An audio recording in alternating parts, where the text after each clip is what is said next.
Oke, assalamualaikum warahmatullahi wabarakatuh. Pada pertemuan kali ini kita akan membahas tentang pencemaran lingkungan, air, udara, tanah.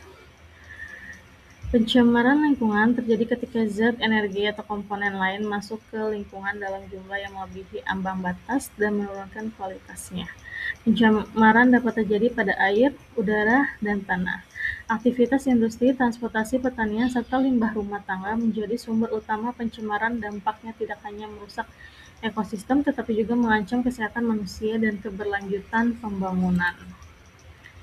Nah, pencemaran air ini terjadi ketika badan air seperti sungai, danau, dan laut tercemar oleh limbah kimia, biologis, atau fisik.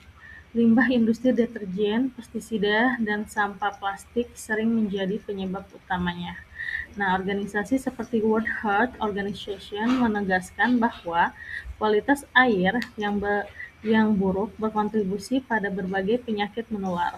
Pencemaran air menurunkan kadar oksigen terlarut, merusak habitat organisme akuatik, dan mengganggu rantai makanan.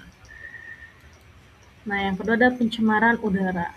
Pencemaran udara terjadi akibat masuknya gas berbahaya dan partikel ke atmosfer. Sumber utama berasal dari kendaraan bermotor, pembakaran bahan bakar fosil, dan aktivitas industri. Gas seperti karbon monoksida, sulfur dioksida, dan nitrogen oksida meningkatkan risiko gangguan pernapasan. Laporan dari United Nations Environment menunjukkan bahwa polusi udara menjadi salah satu faktor risiko utama kematian.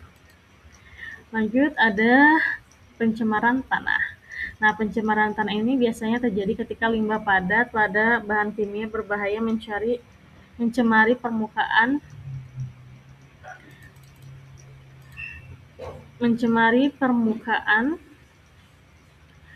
dan lapisan tanah. Penggunaan pestisida berlebihan, limbah industri, serta pembuangan sampah sembarangan menjadi penyebab utamanya. Nah, tanah yang tercemar kehilangan kesuburan dan mengganggu pertumbuhan tanaman. Logam berat seperti merkuri dan timbal terakumulasi dalam rantai makanan dan membahayakan kesehatan manusia. Nah, apa sih dampak pencemarannya? Nah, ini dampak pencemaran terhadap kesehatan dan ekosistem. Pencemaran lingkungan berdampak langsung pada kualitas hidup manusia. Air tercemar memicu penyakit diare dan infeksi kulit. Udara tercemar meningkatkan kasus asma penyakit baru. Tanah tercemar menurunkan produktivitas pertanian. Ekosistem juga mengalami gangguan serius seperti kematian organisme, penurunan keanekaragaman hayati, dan ketidakseimbangan rantai makanan. Dampak ini bersifat sistematik dan saling berkaitan. Nah, ada upaya pencegahan dan pengendalian, yaitu pencegahan pencemaran memerlukan pendekatan terpadu. Pemerintah perlu menetapkan regulasi dan pengawasan ketat terhadap limbah industri. Masyarakat harus menerapkan prinsip 3R, yaitu reuse, dan recycle. Teknologi ramah lingkungan seperti energi terbarukan dan sistem pengolahan limbah modern perlu dikembangkan.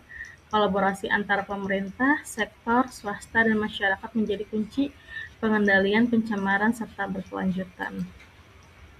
Nah, jadi pencemaran air, udara, dan tanah merupakan tantangan serius dalam pembangunan modern.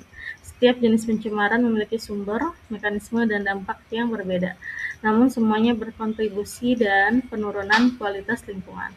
Upaya pencegahan harus dilakukan secara sistematis, konsisten, dan berbasis ilmu pengetahuan lingkungan yang bersih menjadi persyaratan utama bagi kesehatan manusia dan berkelanjutan kehidupan di masa depan. Jadi mari kita semua berkontribusi dengan melakukan tindakan yang ramah lingkungan. Oke, terima kasih. Cukup sekian dan terima kasih. Wabillahi taufiq wal hidayah. Wassalamualaikum warahmatullahi wabarakatuh.